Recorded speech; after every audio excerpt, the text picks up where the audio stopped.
Hey guys, welcome back to Magic TV. It's 9 o'clock, it's time for another video, and today we're doing another one of the deep dives. Now, this has become one of the most popular videos on this channel, and I want to say thank you to every single person that's commented down below and given me suggestions of which companies to look at next. If you don't know what the deep dives are, the basic idea is I'm going to examine a particular part of the industry. It could be a particular company, it could be a particular performer or creator, and I'm going to talk about their journey through magic and the highs and the lows and what made their journey work and what was good and what was not so good. And today I'm going to take the request of several people that have messaged in and commented in asking me to look at Dan Harlan. So this episode is going to be called Dan Harlan, Workers, Wreckage, Penguin, and the Weight of the Masterworks. Now, if you have a particular company or a particular thing that's happened in Magic that you want me to examine, then please let me know in the comments down below, and I will do that for you. But without further ado, we're going to get into this week's deep dive, and we're going to be looking at Dan Harlan. Now, here's the thing. Every generation of magicians has a handful of names that define the tools of the trade, and Dan Harlan is one of those names. If you've ever done a rubber band trick, well, basically, you're probably doing something that Dan Harlan's created. If you've ever looked at a routine and thought, well, this should pack small but play big, you're channeling his philosophy. If you've ever cracked open the Tarbell series on video instead of a dusty book, you've learned through his teaching, because frankly, one of the things that is going to remain forevermore part of his legacy is what he achieved with the Tarbell series, and still to this day, I'm not 100% sure how he managed to pull it off. But Dan's story isn't simple. It's not just one of success after success after success. It's a roller coaster, and it's a rise through original creations, a very, very public fall, a redemption through structure at Penguin Magic, and then a stumble when he tried to go it alone. But ultimately, the thing you need to understand is Dan Harlan's legacy is set. But I think it's a very useful thing to do to look at Dan's career, especially if you're a creator in Magic and you're trying to decide how to actually make a name for yourself in this industry. If you're a creator and you want to become one of the biggest creators in the planet, and let's be honest, a lot of people would look at Dan Harlan as one of the biggest creators in the planet, then you need to study his story. So we're going to have a look at his story, the rise, the fall, the rise, the fall. We're going to look at all of that, and then we're going to look at what we can learn from Dan Harlan. Let's go into chapter 1. Okay, let's call chapter 1 the early rise. Dan Harlan hit the scenes in the late 80s and 90s, and he became very, very well known very, very quickly with a flood of practical, commercial material. Now, his philosophy was clear from the start. Magic should be practical and performable, not pipe dreams, not giant illusions, but real-world routines you could carry in your pocket and take to gigs. He had so many projects with L&L Publishing. We talked about L&L Publishing last week. He had a ton of projects that came out with L&L Publishing, as well as packet tricks, as well as standalone routines, as well as the Pack Small Plays Big series, which I think was through A1 Multimedia. But when you think about rubber band magic, it was Dan Harlan that transformed basically rubber bands into miracles. Before Harlan, rubber band magic was a curiosity, but after him, it was an entire genre. We wouldn't have people today that have revolutionized rubber band magic without what Dan Harlan did decades ago. And I mentioned the Pack Small Plays Big project. It was 9 volumes of routines designed for professional performers who need to travel light but hit hard. If you worked in the 90s or the 2000s, these weren't tricks. They were basically handbooks for real shows. And I can't tell you, when I first started doing kid shows, I would be following Dan Harlan's advice. It was Dan Harlan and Mark Leverage that I got most of my inspiration from for my kid show. That's the thing about Dan in those early years. It seemed like he could do absolutely everything. It seemed like he could do close-up magic, stage magic, kids magic. He released magic on absolutely everything, and you would see him perform over and over again. This wasn't just something that he came up with off the top of his head. These were actual performance pieces. And then we can't talk about the rise of Dan Harlan without talking about cartoon. I think most people recognize that cartoon has become one of the best-selling tricks of all time. A stick figure on the back of a deck animates to reveal a named card. It's charming, it's visual, it's unique, it's one of the most instantly appealing effects ever sold, and it still sells today. In fact, Jamie Raven a few years ago got through to the semi-finals of Britain's Got Talent using this. You look at the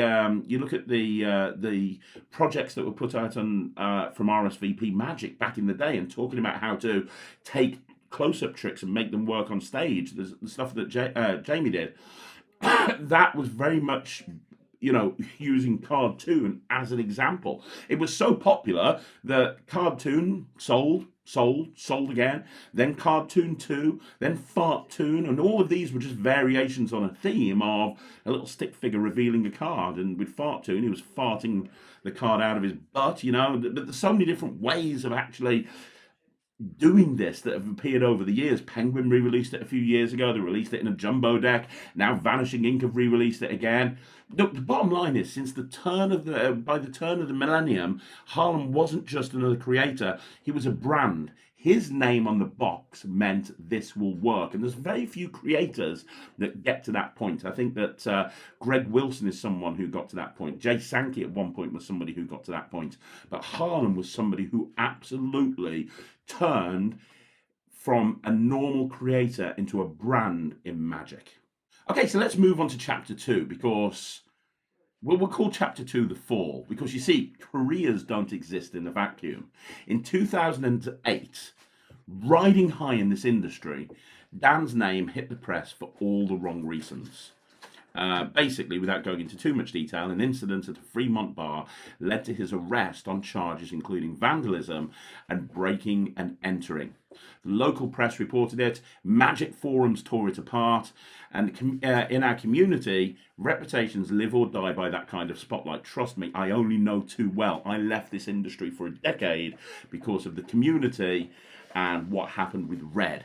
Well, this was a big deal. In fact, I remember being on the Wizard product review, and me and David Penn doing a sketch on this, where I would grab a cash register at World Magic Shop's shop. I'd run off with it. My pants would fall around my ankles. We sketched it on the Wizard product review, and that's basically what happened. He stole a cash register and knocked himself out running out. He was drunk.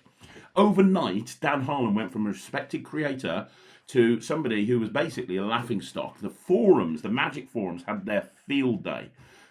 Basically, the damage stuck. He was in a very similar situation to me, in that, I felt like there was absolutely no choice but to leave this industry. That was kind of the same thing with Dan. And for a time, Dan faded from the center of Magic conversation. He still created, and he still worked, but the shine had gone. He wasn't the brand that he was in the past. Everybody would just talk about this moment over and over again.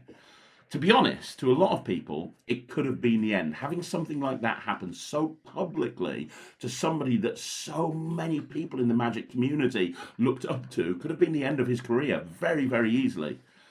But it wasn't. Well, let's look at chapter 3 as the Penguin years, shall we? Let's look at chapter 3 as the Penguin years. So Dan, I remember, came back through Paper Crane. If you guys don't know, Paper Crane Productions was owned by Mandy Roth and Sean Dunn, and became part of Penguin Magic. And now Mandy and Sean effectively run that side of Penguin Magic. And they started working, Paper Crane started working with Dan Harlan by bringing a couple of things out through Paper Crane. But really the turning point came when Dan Harlan got involved in Penguin Magic. Now at the time, Penguin was reinventing itself, not just as a dealer, but as a content platform. They were investing in live lectures, long-form projects, and education, and they decided to give Dan a chance. So what happened is Dan became the host of Penguin Live. Night after night, he was the guy introducing the other magicians, talking about their material, asking questions that the audience wanted to have answered, presenting live to an audience. That consistency put him back in front of the community as a professional, not as a scandal.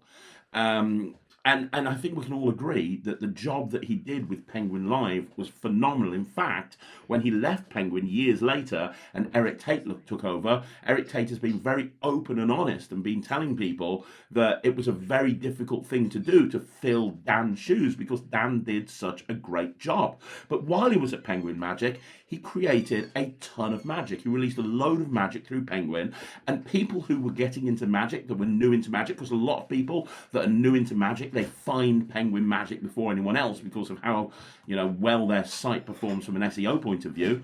They were finding Dan Harlan for the first time.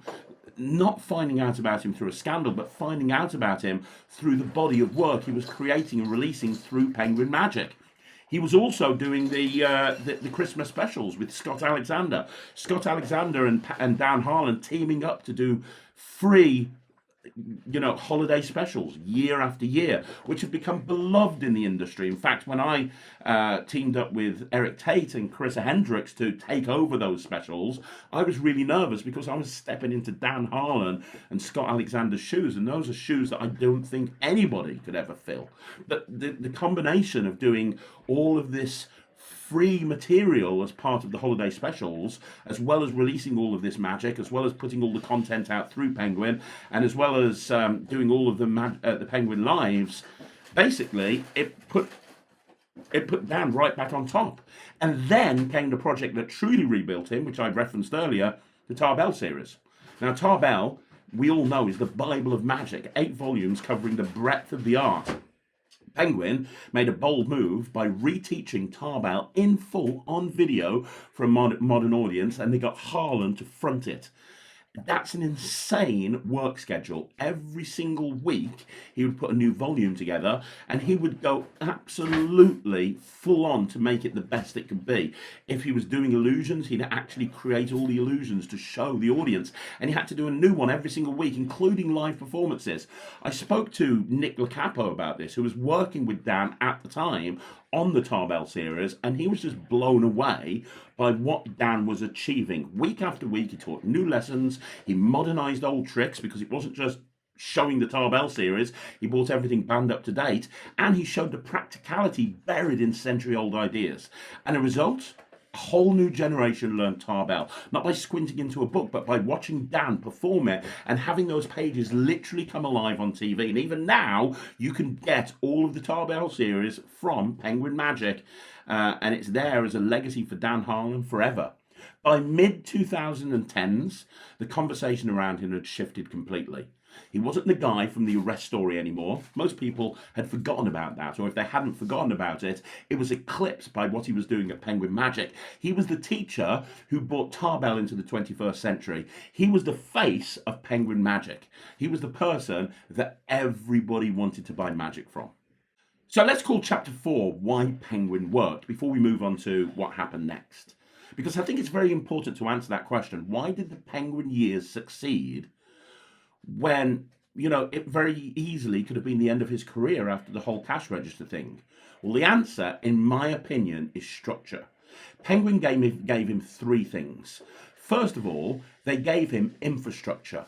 He had the infrastructure of Penguin Magic at his fingertips. He had cameras, he had editors, he had customer service, all handled by Penguin Magic.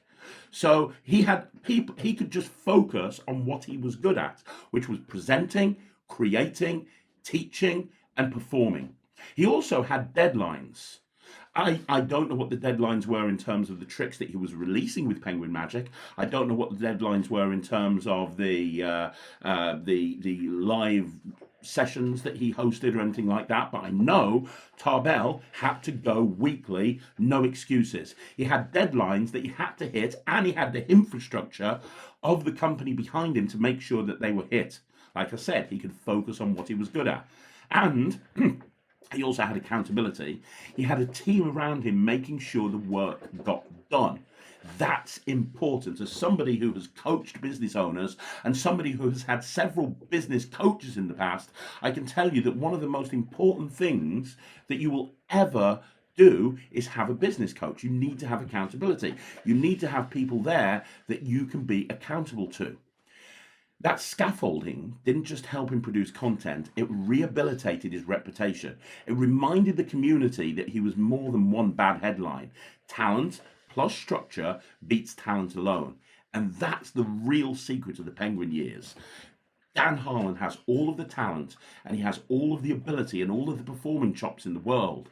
But it needs structure in order to point him in the right direction. And that's what Penguin gave him. Okay, let's call chapter 5 Leaving the Nest. So, Penguin Magic and Dan Harlan become synonymous together. They literally, you couldn't talk about Penguin Magic without talking about Dan Harlan in the same sentence.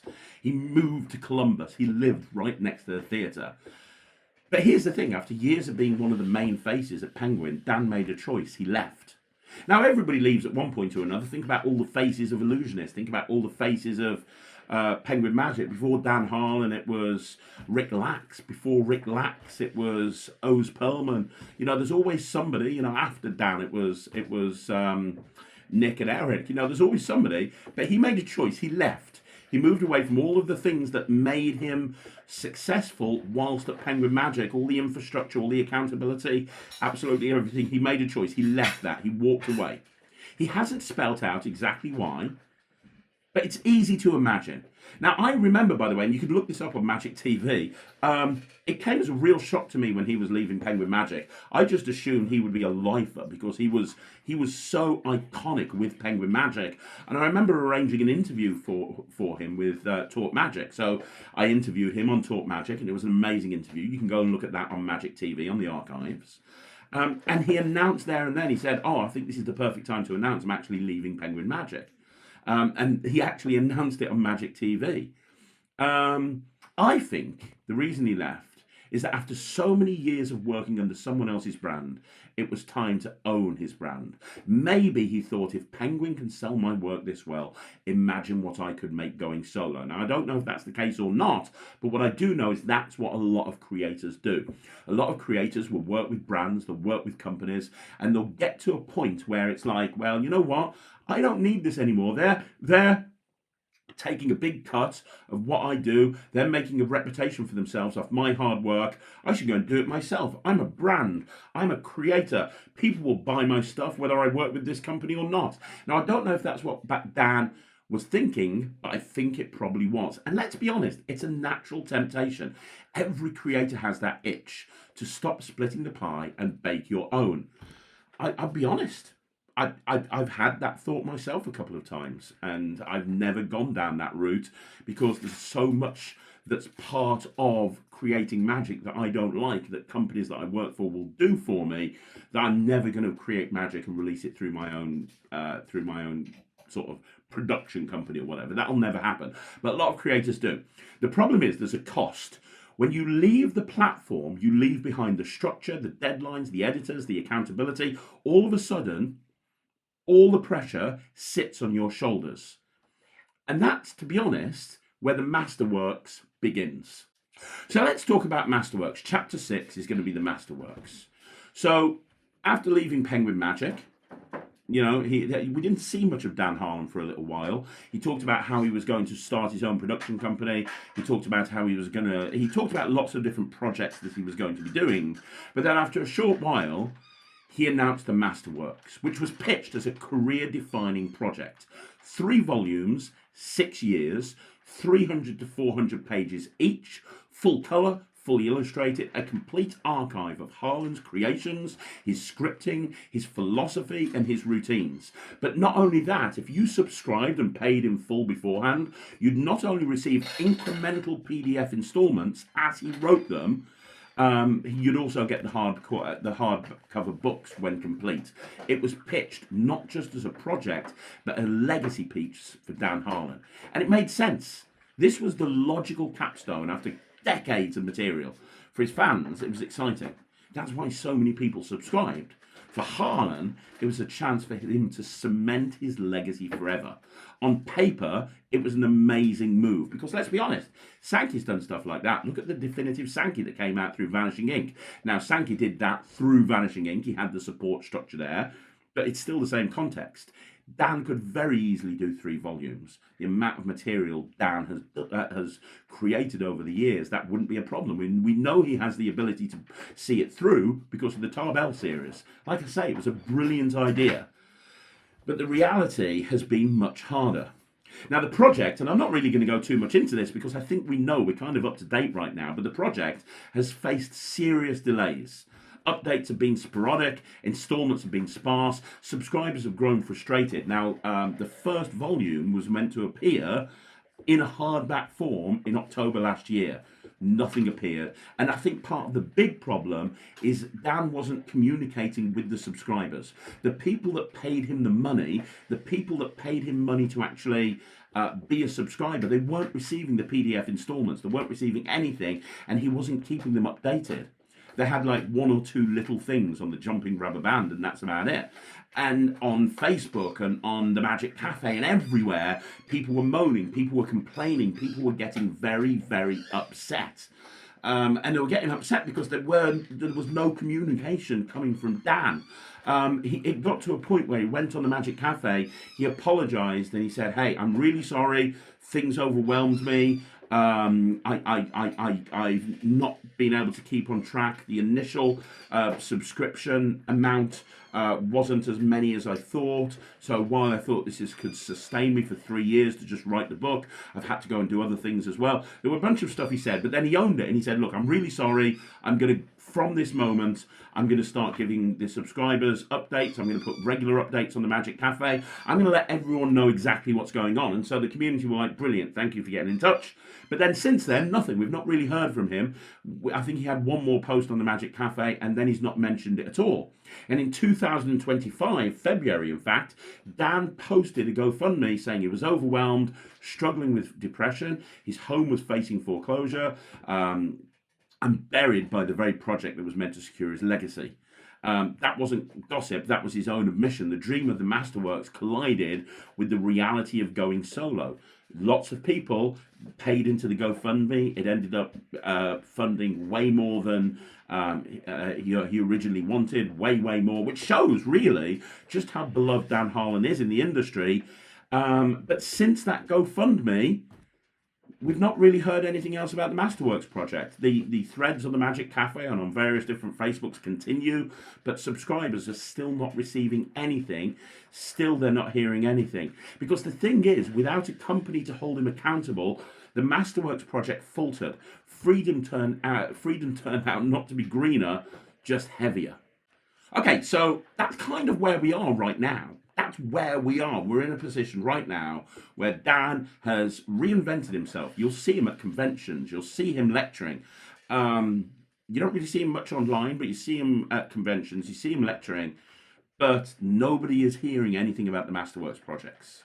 It's important to remember Dan's human. He spoke openly about mental health struggles. And when your business is built on creativity, depression doesn't slow you down. It freezes you. And the thing is, what he's doing right now is he's running a business. And unfortunately, most creative people are not very good at running a business. They're good at being creative. They're good at, well, being creative. They're good at, Dan is amazing at creating magic, not so great about running a business. But the important thing about going solo is you are running a business. You have to have certain things that a business has. You have to have communication regularly with the people that are supporting you. You have to have communication to the wider industry. You have to stay on track. You have to have that accountability. And Dan just hasn't had any of that. He's not treating his business like a business. And then you add the financial pressure, the subscriber expectations, the sheer ambition of 3 huge volumes, and you get the current crisis that Dan's in right now. It's not just about tricks. It's basically about human limits can limit artistic ambition. So the question is, what can we actually learn from the Dan Harlan story? Well, there's a few things that we can learn. First of all, we can learn that platforms protect you. The Penguin years worked because, like I said, the company gave him deadlines, they gave him editors and accountability. Talent plus structure will always beat talent alone. It's not just Dan Harlan. The amount of creators that I've seen go it alone and then completely destroy their reputation because they're not sending the stuff that they said they were going to send. They're not doing whatever it is they said they were going to do. Goodwill will only get you so far. Having a platform will protect you as a creator. If you want to be a successful creator in this industry, the reason to partner up with a company is they are going to give you that accountability. They're going to give you an infrastructure that's going to help you. People ask me all the time, as a creator, should I go it alone? Should I do it on my own, or should I go with somebody else? And I always give the same advice: go with a company, because then you're actually going to have this thing done. You're going to have a structure that's going to help you. Second of all, the second lesson we can learn: announce scope after a pilot. Before promising 3 volumes over 6 years, maybe Dan should have finished one book quietly, delivered it, and then scaled up. Because the bottom line is, one of the reasons that people are so annoyed is he said this was going to be done on this date, and it wasn't. We're now a year removed from that date, and we've still not seen anything other than a couple of PDFs.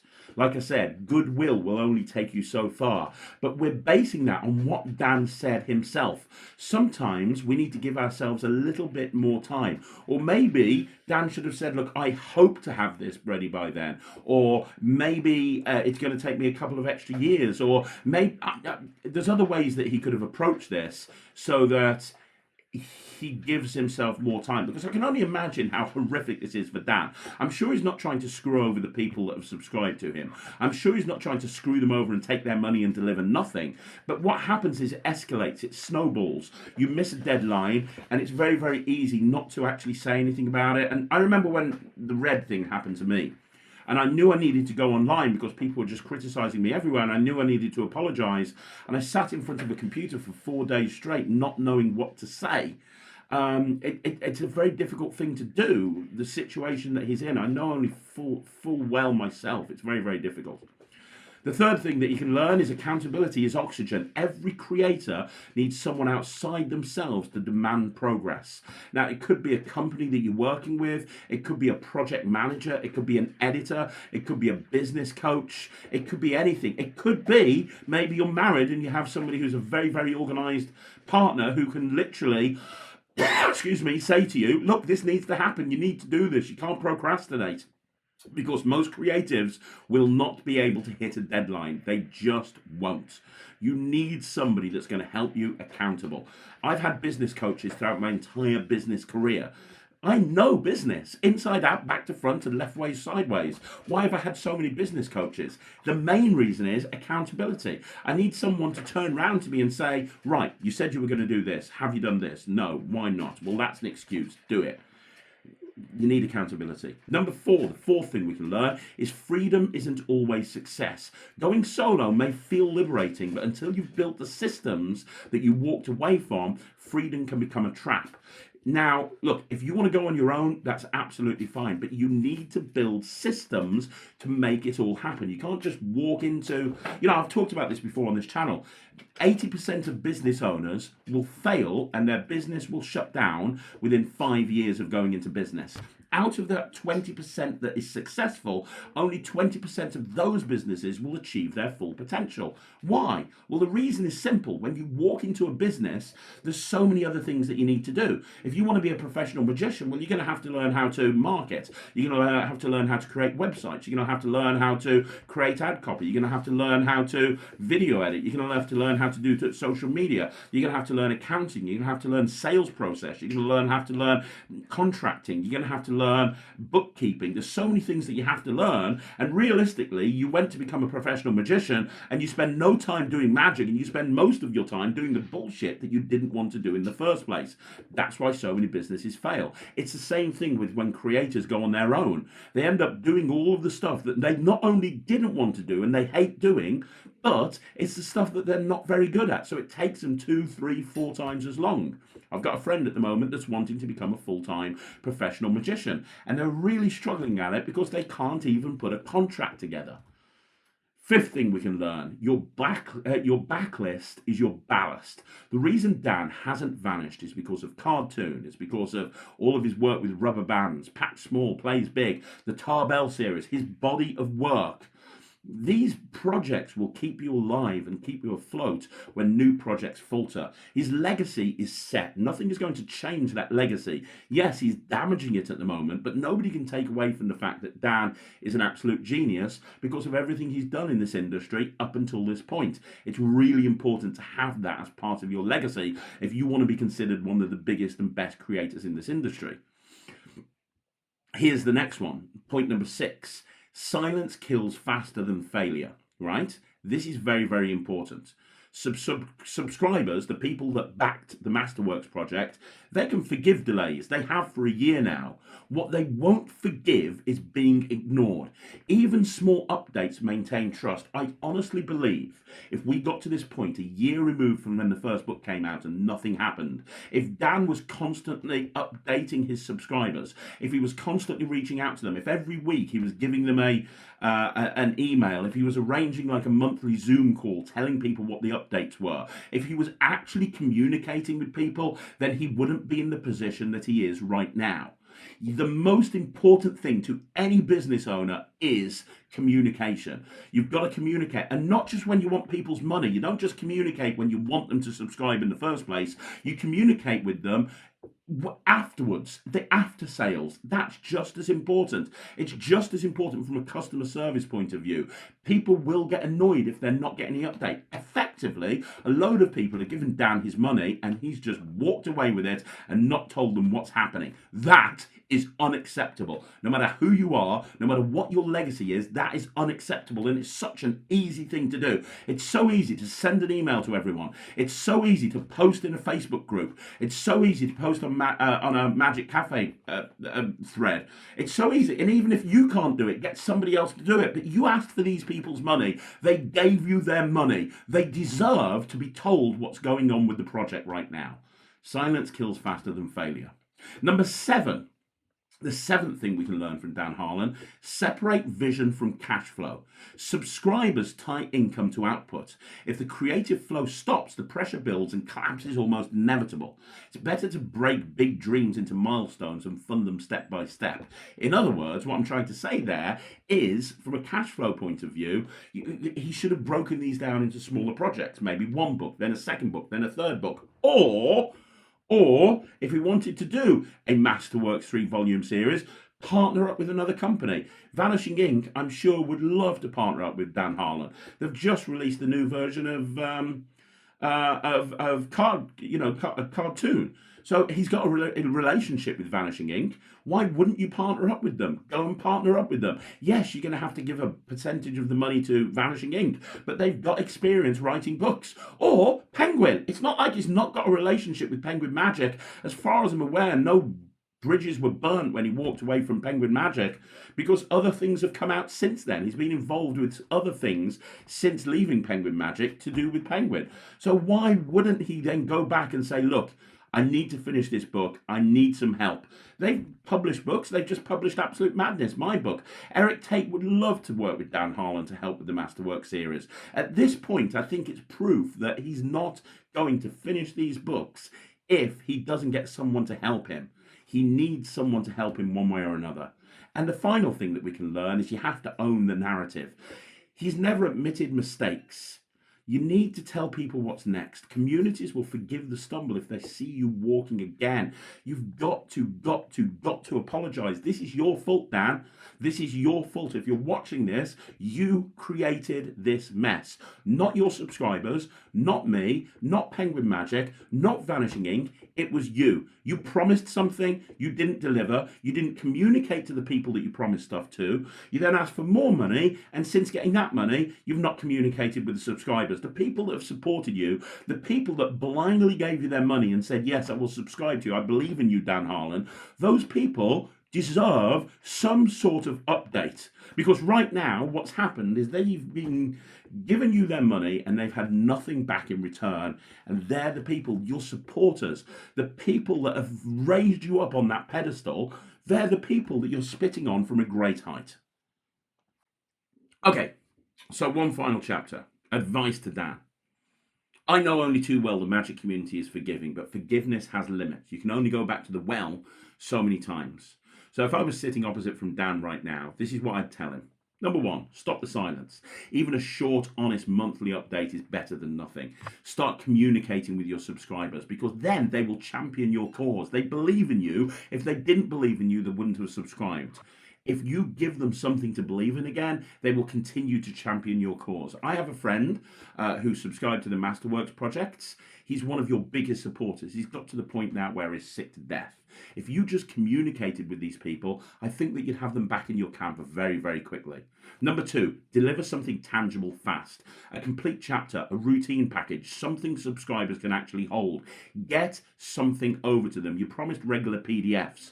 If you've been completing the book, if you've been going down the route of finishing it, then you should have something to give them. Give them something they can hold. Let them see that there is an end to this and there is light at the end of the tunnel, instead of just having more tunnel. Three, narrow the scope. Don't try to write 3 encyclopedias, finish 1 volume, ship it, and then move on to the next one. You're overwhelmed. I personally think that you're overwhelmed, Dan, with how much you've got to do. Just focus on book number 1. Put out an announcement saying this is when book number 1 is going to be done. Give them a time frame and just put everything into getting volume 1 done. Number 4, bring in accountability. Hire a project manager or partner with a publisher, or find someone who's going to keep you honest and accountable. It could be Penguin Magic, it could be Vanishing Ink, it could be somebody else, but you need somebody who's going to hold you accountable. 5, offer a choice. This is important, Dan. Let subscribers decide to stick with the project, take a partial refund, or swap it out, or give them a refund. Whatever the case may be, respect breeds forgiveness. You need to do something. You need to offer them a get-out clause, because at this point, they need it, man. They really, really do. Maybe you say to them, look, I'm going to give you part of the money back, and I'm going to deliver book number 1. And then if you want to back book number 2 or 3, you can. But offer people a choice as part of your communication with them. And number 6, finally, own the story. Be honest. Say, look, I've bit off more than I can chew. I fell behind, but here's how I'm resetting.